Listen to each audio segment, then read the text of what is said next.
Good morning, Richard. How are Good you today? morning. Yeah, Yeah, not too bad. Not too bad great. at all. It's lovely to connect. And yeah, if you wouldn't mind introducing yourself, that would be great. So I'm Richard Scorer. I'm a lawyer, solicitor. I'm head of abuse law and public inquiries at Slater and Gordon Lawyers. We're a national firm. My sort of main base is Manchester, but I work all over the country and I travel all over the country to see clients. I guess I've been doing work on behalf of victims and survivors of abuse for best part of 30 years now. I first got involved in the mid 1990s in a public inquiry into the abuse of children in care. And I've been involved in representing survivors ever since. Yeah, thank you for that. Yeah, and we're very proud to have you as one of our legal ambassadors here at Seen and Heard. And yeah, we've been very moved by the level of support that you and your firm have provided to us to help us understand the landscape of legislation, of cases, and particularly how they relate to our sector. Of course, it's independent boarding schools. So yeah, we're really proud to have you on board. So thank you for that. Well, it's a real pleasure. Yeah, what brought you to do the work itself? To get into this area of law. It's a really good question. I think what actually it comes down to is that when I was a child, I could see how vulnerable children were to abuse and how unprotected children were. And I felt that when I qualified as a lawyer, I felt that it was an important area to go into because I could see that children were so vulnerable and there was a complete lack of protection. This is back in the mid 1990s when I came into the legal profession. So much needed to change, and I felt that I wanted to be involved in something that was partly about getting justice for individual clients, but also about trying to change the law and hopefully change society and society's attitudes to this. Yeah, wonderful. Yeah, well, just honouring your work, I know that you've been involved, since then in a number of cases. Are there any that you'd like to mention, particularly that were pertinent to the kind of independent boarding school sector, or just the ones that people may have come across in the media? Yes, I mean, in terms of cases involving residential schools, done a lot of cases around that. Some of those have been in sort of particular sectors, for example, music schools like Chet's here in Manchester and Purcell. Some of them have been kind of religious oriented boarding schools, Ampleforth, Downside, Stonyhurst, Christ Hospital, which is obviously Church of England. And then, some of them have been prep schools like Ashdown House, which obviously got quite a lot of media coverage. And then, obviously, a range of other institutions, Clifton College, Hurstier Point College, institutions like that. It would be impossible to list them all, but a lot of the cases that I've seen over the years that I've been acting for victims and survivors have been from residential institutions, residential schools, and it's a sector where I think somebody very aptly described it as a petri dish for abuse, and that's exactly what it has been, unfortunately. Yeah, thank you. And in your experience of dealing with these cases, this sort of petri dish, fertile environment for abuse to be fostered, if you like. What do you see creating that in the institutions? Is it the setup of them themselves? Is it that individuals will find their way to these institutions because they know there's levels of protection and structure there? What do you tend to come across in your cases? So so there are a whole number of different things. I think obviously in residential institutions, children are particularly vulnerable because they are, they're isolated from, family support networks and so on. So there's that isolation. They're more vulnerable. For many years, it was very easy actually for for sex offenders to get jobs in residential schools. I mean, it's astonishing when you look back just how easy it was. But we see, we've seen so many cases from the 70s, 80s, even going into the 90s and later, where a sex offender would work in one school, they would be discovered, the school would give them a reference, and they would move on to another institution. So that was almost, that was normalized for many, many years. I think also with fee-paying schools, you've got a particular pressures around reputational protection. You see that in lots of institutions, but fee-paying schools depend for their survival on their reputation. They need people, they need more parents to come and send their children there. And so where something bad happens within the institution, there is this tremendous pressure to kind of keep it hidden.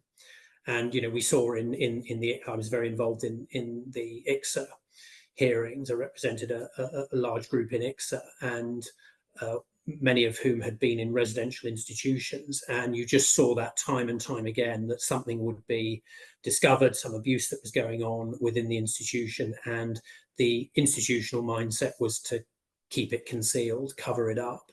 And that is just how these places operated for many, many years. And I suspect some of them still do, and we come on to this later, but until we have mandatory reporting, I think that that issue will remain. Yeah, thank you very much. In our work with survivors as well, we hear the same things, is that people were passed on to other schools with references, very sadly, and also that when and if people did come forward, they were kind of separated out from the herd, made to feel like an outlier or an outsider in the process, or that perhaps their memory was wrong, perhaps they'd misread the situation. They're very much kind of gaslit and minimized. Yeah. And I think for a lot of survivors that we speak to, that was one of the worst parts. Was there was the abuse, but then there was the what happened afterwards, the cover up, the not being listened to, the being made to feel like you're crazy or weird or whatever it was. And then of course that happened, that stays with people for decades, until you had I've seen so many situations where people who've suffered abuse have approached the institution, and the response they've got has kind of implied that they are the only person who's making the complaint, and in fact there are others. But the institution doesn't admit that. That happens time and time again. So that kind of gaslighting, yeah, absolutely. You see that so often. Yeah, thank you, Richard. And you did touch on it a little bit about the kind of, you mentioned the 60s, 70s, 80s into the 90s. Many institutions would say now, this is a thing of the past, and this doesn't happen anymore. What's your experience of that, as far as perhaps has there been a noticeable reduction, however it still exists? What's your view on that? So first of all, I don't think we can be confident that children are safe in residential schools now. I said this in ICSA, until we have mandatory reporting, it is entirely lawful for a teacher to know that a child has been raped and to do nothing about it. That is the legal position. There may be, teaching codes of practice and so on that would say that an allegation or a concern has to be reported. But until we have mandatory reporting laid down in the law, it will still be possible for abuse to be lawfully be covered up. And so that is where we are in the UK at the moment, and that has got to change. So I don't think we can have confidence. It is true, if you look back over the past sort of 30, 40 years, the campaigning that survivors have done and the political pressure has probably improved safeguarding in residential institutions. There is much more, for example, a much stronger vetting and barring process than there was 30 or 40 years ago. So that what we saw before, where a sex offender could move from one school to another, there will be less of that going on. I don't think it would be I wouldn't be confident to say that doesn't happen, because I'm sure it does, but there's less of it. So there's probably been improvements in that, but I do continue to see cases from more recent times. And I also think we've got to remember that it takes a long time for people to disclose abuse. So when people say, well, that abuse isn't happening, we just actually we don't know, because it takes people a long time to disclose. And it may be that in 20 years time we're discovering that there's a lot more abuse going on than we thought there was. So I don't think we can be confident about any of these things. I think things have improved a bit, but I think getting mandatory reporting in is crucial. And as I say, at the moment, it remains the case in the UK, and it's completely ridiculous, but it remains the case that a teacher can know that a child has been raped and not report it, and that is just unbelievable and completely wrong. Yeah, thank you very much. Yeah, we agree with that. And we talked a little bit just before we started recording about the statute of limitation as well, and you talked the length of time it takes for people to disclose, and I think I read somewhere it was 27 years, which is an awfully long time. Could you explain the statute of limitation bit for sort of for people out there, and perhaps where that's really getting it wrong as well? So what the law says is if you bring a civil claim, and we're talking here about, when we talk about the statute of limitations, it's important to emphasize that we're talking about the civil cases here, it's claims for damages, claims for compensation. This doesn't apply to the criminal law. We don't have any time limits in terms of prosecuting sexual offences in the criminal law. But in terms of civil cases, the way that the law works basically is that if something happens to you when you're a child and you want to bring a claim for it, the time clock doesn't tick against you until you turn 18. But when you turn 18, the time clock starts ticking. And under the law, you have 3 years within which to bring the claim.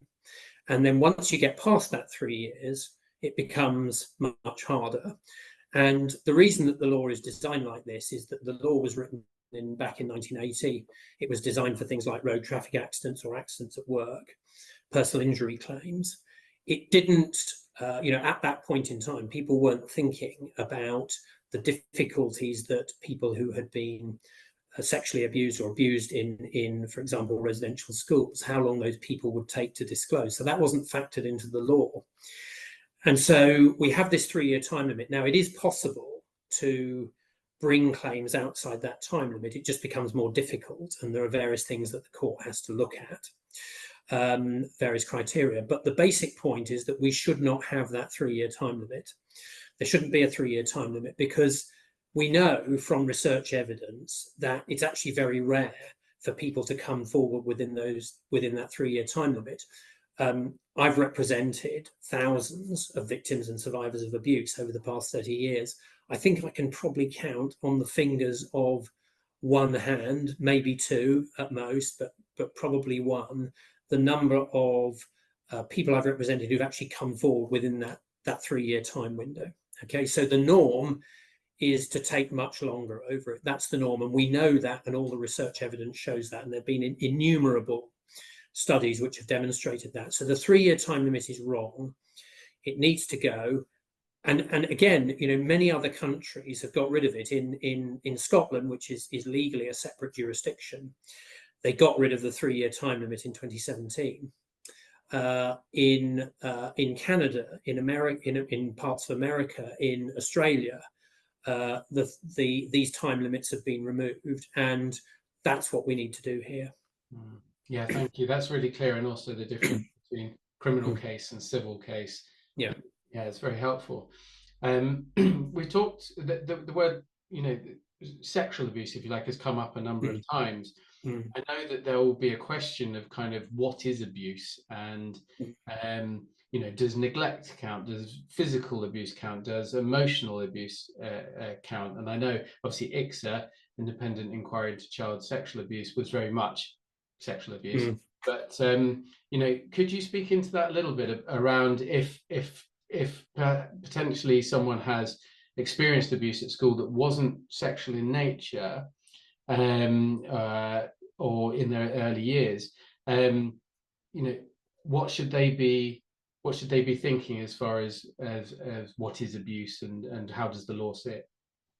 So I think the first thing to say is that I wouldn't want anybody to, watching this to think, my abuse doesn't count. And I think the important thing is to get advice from professionals around this, because abuse can cover a whole range of different things, as you've said. And sometimes it's possible to do something about particular forms of abuse even many years after the event. And there are a whole we have now on the statute book a whole range of different criminal offences that can be looked at. So the first thing is, don't assume that the particular type of abuse you experienced, even if it's not sexual abuse, if it's some different form of abuse, emotional abuse or neglect or something of that kind, don't assume that nothing can be done about it. Get advice on that, and that's really important. I suppose that it is true to say in the law as we have it at the moment, because we have this 3-year time limit, we then have this question of, what do you need to do to get over the 3-year time limit? And the way, unfortunately, and I think this is wrong, the way the courts have tended to approach it is that they tend to have more sympathy or give more give more allowance to those who suffered sexual abuse, because sexual abuse is recognised by the courts as shaming and embarrassing, and therefore it becomes, on the face of it, easier to justify a delay in coming forward. So that's sort of where the courts have got to now. When other countries have changed their limitation laws to get rid of the 3-year time limit, they have done that in relation to not just sexual abuse, but emotional abuse, physical abuse, those other types of abuse, and that's the change that we need to see. And I think the other thing I'd say on this is that often actually it's quite difficult to sort of draw clear demarcation lines between these different types of abuse. I'm thinking I've done some cases over the years involving particular forms of corporal punishment in residential schools, where on the face of it, what you're dealing with here is a physical assault in the form of corporal punishment, but there is most definitely a sexual component to it. And you will know about those kinds of cases, and we've seen lots of them over the years. And in fact, what's going on is that the corporal punishment is the opportunity for the predator to kind of act out their particular sexual fantasies. And so you can't sort of draw sort of definitive demarcation lines between these different types of abuse. I think the important thing is get advice, speak to other people, speak to professionals, get advice on it. And also, this feeds into the point that we have to change the law around limitation. And if and when we get that change, it needs to cover not just sexual abuse, but other forms of abuse, which can, in my experience, actually be equally, not just equally damaging, but equally silencing. People, the courts tend to kind of think, well, physical abuse, that's less embarrassing than sexual abuse. Physical abuse actually can be incredibly damaging and incredibly silencing, and I've seen that on cases. Yeah, thank you, Richard, for explaining that. I think we, Seen and Heard, we see people come to us for support from right across the spectrum, from very severe sexual abuse, physical abuse, neglect as well. In psychological terms, what you're missing in your life often can be, more damaging than what is perpetrated onto you. What the absence of love, connection, safety, that can be a part of an institutional upbringing. And then on the physical side of things, I guess I would say as well, it was extremely normalized, physical abuse, if you like, and whether it was perpetrated pupil on pupil by the older years on the younger years, the fagging system, or even that physical punishment, was often meted out as kind of training in sports. And I know I was punished a number of times and made to run run laps of a pitch until I collapsed or threw up, and that was a way of getting around the corporal punishment having been phased out in the 90s. Yeah. You were basically beasted. You were just sort of ran till you dropped, and it's things like that you know, as kind of trauma thinking would say, it's not always what happens to you, it's what happens inside as a result. It's what you make it mean, and those beliefs that you then carry forward that can be very damaging for decades to come. Yeah, absolutely. Yeah, thank you. And so you've touched on it a little bit, but where the law is helpful and where it's not in these cases. And we have this situation, of course, which you have touched on a little bit as well, with Scotland being different to England and Wales. So just for those that aren't aware of the kind of differences and where the law is helpful and not, would you mind just summarising that a little bit for us? Okay, so to try and sort of summarize this very, very briefly. So in terms of law, this is in civil cases we're talking about. The law has made some strides forward over the past sort of couple of decades in terms of establishing that the institution has a legal responsibility to the victim. So we've had now for a few years something called vicarious liability, which means that if a perpetrator abuses a child, then the organisation that employs that perpetrator is potentially liable just because, you know, they employed that person. It's not always the case, but it often is the case. So we've got that concept of vicarious liability in the law, which was, you know, had to be fought for. Institutions resisted it, but we've got it kind of in principle there in the law. In terms of the time limit issue, we have the 3-year time limit. It is possible to get over that time limit in particular circumstances, which is all to do with whether you've got a justification for the delay and whether it's possible to have a fair trial, which is a kind of legal concept. And what I would say to people is, you know, if you are outside the 3-year time limit, you are normal. You know, that's where most people are when they start thinking about the possibility of legal action. Speak to a specialist lawyer in this area and get some advice about, you know, whether it's going to be possible to go forward with it. Don't assume that it's not, because sometimes it's possible to get over that time limit hurdle. But I come back to the point that hurdle should not be there. You know, we shouldn't be saying to people, you know, 3 years is the kind of starting point for this, because it's not realistic, and it doesn't reflect the you know, the reality of what people have been through and everything we know about people's difficulties with disclosure, survivors' difficulties with disclosure. So we've got to get that change and move, you know, much closer to the system that they have, for example, in Scotland or in other parts of the world. I mean, you know, across the Western world, there has been this recognition that these time limits are unfair and wrong, and we're lagging behind as in England and Wales. We're lagging behind in bringing in that reform. I hope that sort of answers your question, but do let me know if you want me to sort of go into the technicalities a bit more. No, it does, Richard. That's very clear, and I think the statute of limitation and mandatory reporting, you've made, you know, the need for those very, very clear. When it comes to civil cases, then the situation is different in Scotland than it is in England and Wales. I'm right in thinking, because of the redress scheme. So that's another feature of the Scottish system. So obviously, civil cases have been are now easier in Scotland because of the change in the limitation law. They also have a redress scheme, although I think that the payments under that scheme can be quite modest, and I know it's been criticised. And one of the issues with redress schemes, and stop me if I'm going off point here, but I think this is actually quite an important point, is that ICSA recommended a redress scheme for England and Wales, and we do need something like that.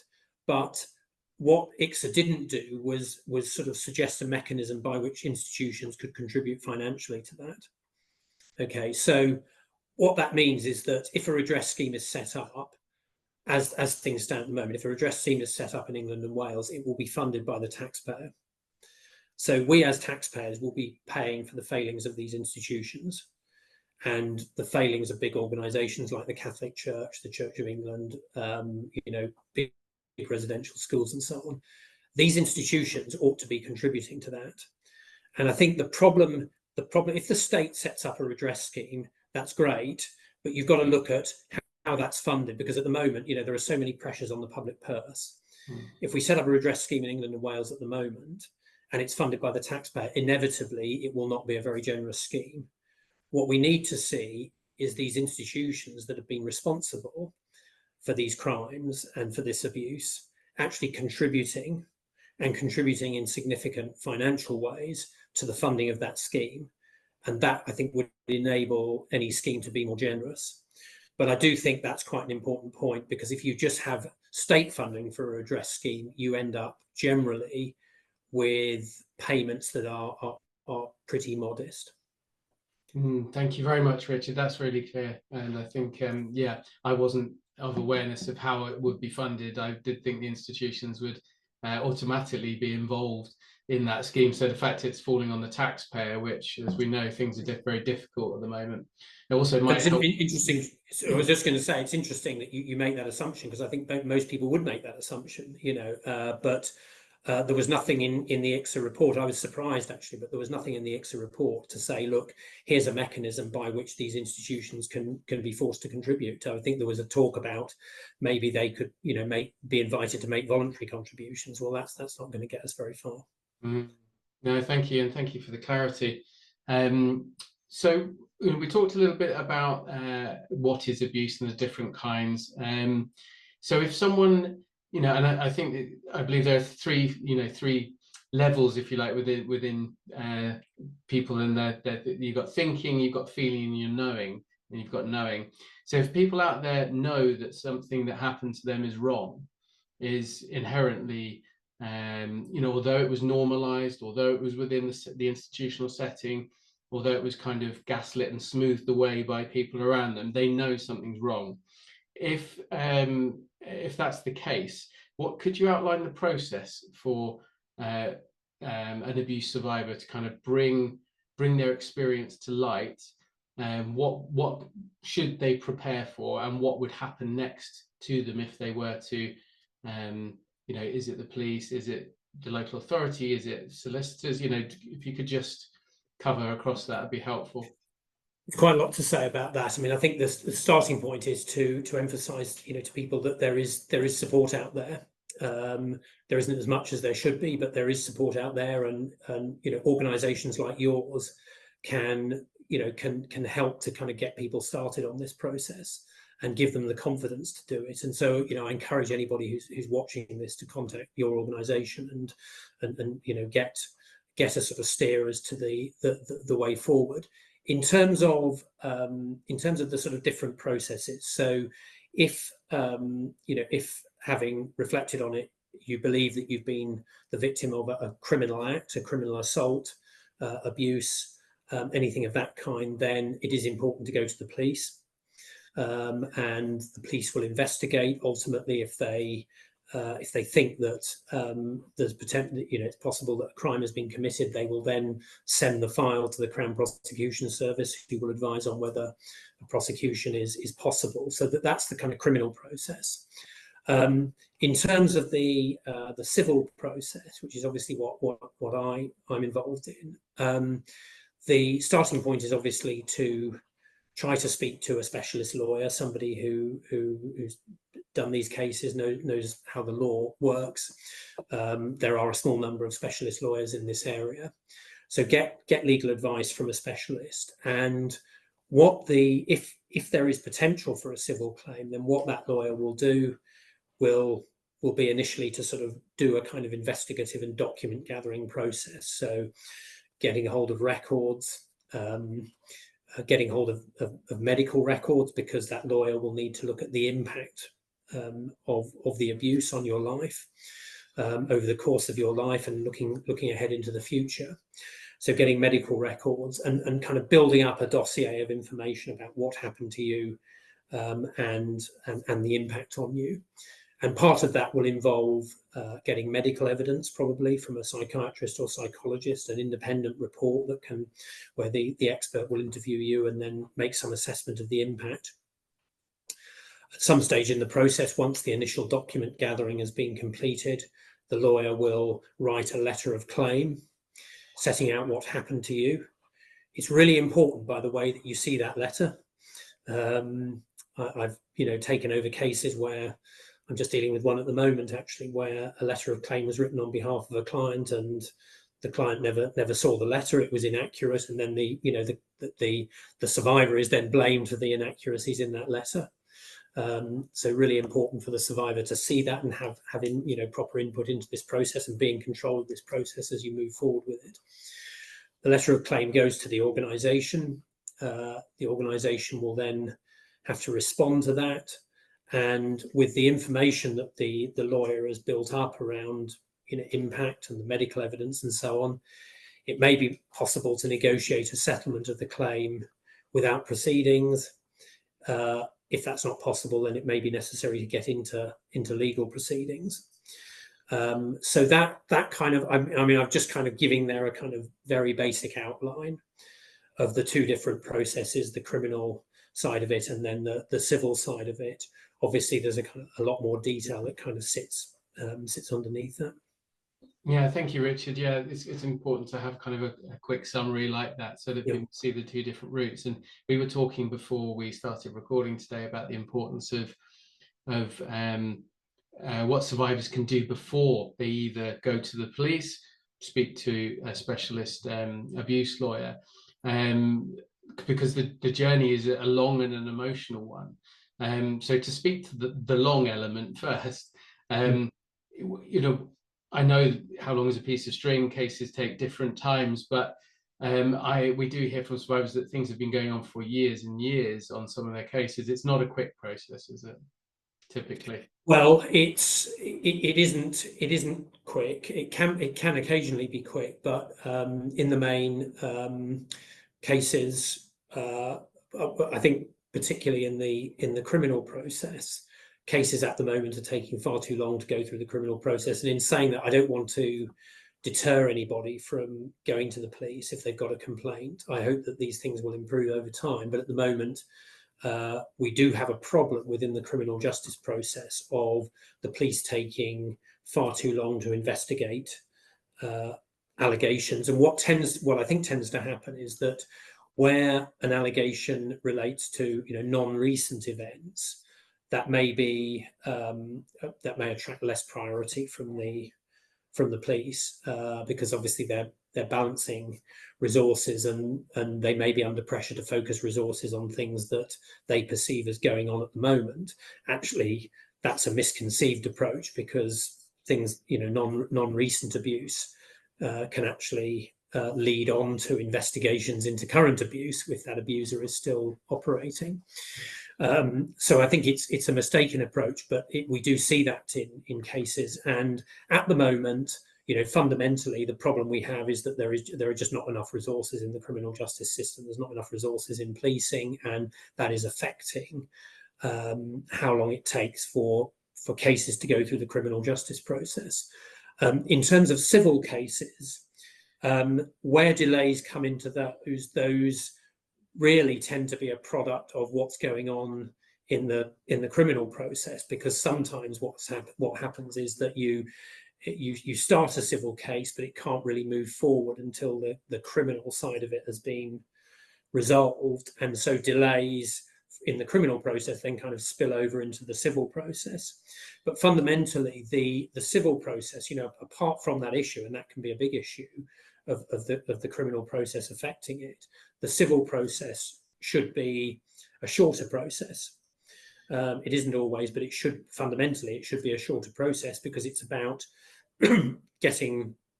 building up the evidence, which will take a few months, but it should be possible to do that within that kind of time frame, and then moving on to sending a letter of claim to the institution and trying to explore whether resolution is possible without going to legal proceedings. So yeah, when people experience delays, I think in the main, those tend to be a result of the criminal process being very delayed. It's not always the case, but that is a big factor at the moment, and it's a very, very frustrating factor. And actually, just to say, there's a number of cases where survivors have had to wait a very, very long time because of problems associated with extraditing abusers from other countries. That's been a big factor. And I know, there's been publicity about some of those cases, and I think, Nicky Campbell has talked about some of the issues that have arisen in his case, where they're trying to extradite a perpetrator from South Africa. I've had other cases where that same problem has arisen, and extradition, adds a whole another layer of delay to the process. And again, that just takes far too long. Yeah, thank you, Richard. And to reiterate what you're saying, don't let this put people off the process. Our conversation today is very much about letting people know the realities, and so that was the length part of my initial question, and the emotional hardship of bringing a case. So when someone brings something forward and they speak to the police, or when they have a conversation with an abuse lawyer, there's going to be going back over what happened again and again. There's going to be medical records, and then we hear, excuse me, a lot from survivors, excuse me, that the process with a psychiatrist or a psychologist can be very challenging, and then if it goes to court, or if there's a countering questioning from, for instance, from the defendant's side, it can be really, really difficult. And we hear consistently that having the right support framework in place as a survivor, family, friends, for it to be kind of out in the open, so that they're not fearing kind of the exposure side of things along that journey, and then also having therapists, counselling, coaching, emotional support services as well. Would you add anything to that, or from your experience, as to how a survivor can resource themselves? I think that's spot on. I agree with all of that. I think, before going into a process like this, whether it's involves speaking to the police or speaking to lawyers, think about what resources you've got to support you through that process, family, friends, and so on. Don't try and do this alone. Don't come back from a lengthy police interview to an empty house and be on your own, trying to sort of process what you've been through. Think about trying to sort of lay the groundwork for that by having support and resources in place. I think that's just so important, and I think when you say that, that's probably the most fundamental piece of advice you can give to anybody starting out on this process. And just bear in mind, there are forms of support out there. There isn't enough, but there is support out there, and spending a bit of time thinking about how you can access it and what support you can get and what you're going to need through this process is really important. Yeah, thank you, Richard. I haven't seen anything so sort of formal and wide-reaching in England and Wales yet, but I do know that individual institutions and schools who've had abuse, a lot of abuse there's usually one or two survivors who've sort of taken it upon themselves to help others who are coming into awareness and having issues. But certainly seen and heard, we're here to hear that, and to help signpost people. There's NAPAC, there's Survivors Trust. There's some great organisations out there who can help guide people to support services, particularly if they can't meet the cost of private care and things, because the NHS waiting lists are insane, as we know at the moment. And even the NGO, the charity waiting lists are stretching up to a year now. So yeah, yeah, please do come forward and ask for support, as it's an important part of the journey. Have you seen any organisations out there or institutions out there who have noticed that and who have kind of set any provisions to help survivors? So, I mean, the obvious example that comes to mind is the Church of England, because they set up something called the Interim Support Scheme. This is ahead of setting up a redress scheme, maybe next year. But they've set up something called the Interim Support Scheme, which will provide some funding for therapy. Now, there have been criticisms of that support scheme, so it's certainly not a perfect scheme, but at least it's a move in the direction of trying to ensure that people who have suffered abuse in that particular context, Church of England context, might have the opportunity to access some funding. And that is crucial because, as you've said, I mean, the NHS is just not able at the moment to deliver therapeutic support within any kind of reasonable timescale. The waiting lists are absolutely insane and completely wrong.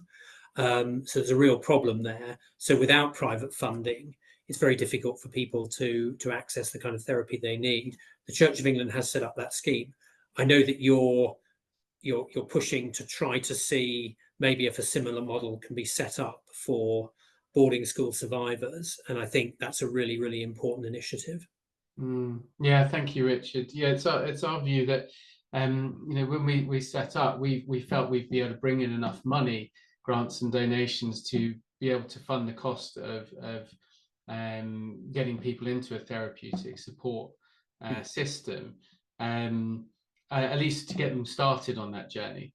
Because from what we hear time and time again is, I know I need X, but I just can't afford it. And actually, many survivors have led very fractured lives because of what happened to them, and they haven't been able to, maybe hold a regular job, or or even have a stable place to live. So, the idea of paying for private care is way beyond it. So we believe that there is, but sadly, with donations and grants and things, that isn't enough. We haven't pulled in enough to be able to do that for enough people. We do have our free sharing circles, online connection groups, which are where people can just share in a confidential setting, and that's really helped a lot of people.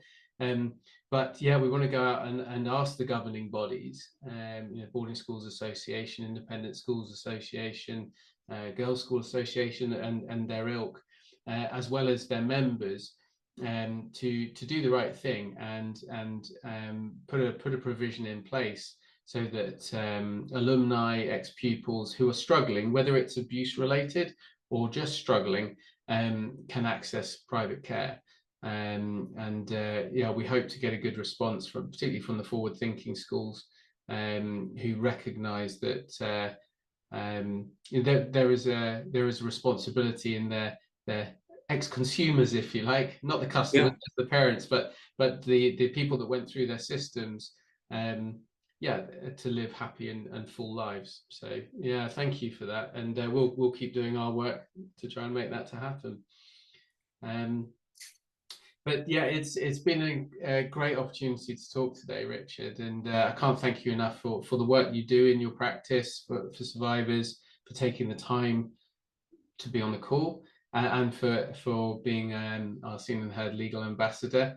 As it's great to have your knowledge and your passion behind the project. So huge thanks. Just by way of sign off, if there's anyone out there who knows that what happened to them it was not right, do you have any words of support or encouragement, or sort of any final thoughts for them? I think a couple of things I'd say about that. One is that there are sources of support out there, and you guys are a great organisation. The work you're doing is fantastic, and you're one of the organisations that survivors in this situation can approach for advice and support. And I strongly encourage people in that situation to do that, to contact you, and to then be able to access the resources that are there. I think the other thing is just to say to people, over the years, I've seen so many people who thought that they're the only victim of this perpetrator. They're the only person who's had this experience. It turns out that they're not, that there are many other people who've been through that experience. And once you start to access those support systems, you can start to understand that you're not alone. And I know that gives people the strength to go forward with the journey, and so I encourage people to access those forms of support that are available. And one of the things you will learn from that is that you're not on your own here.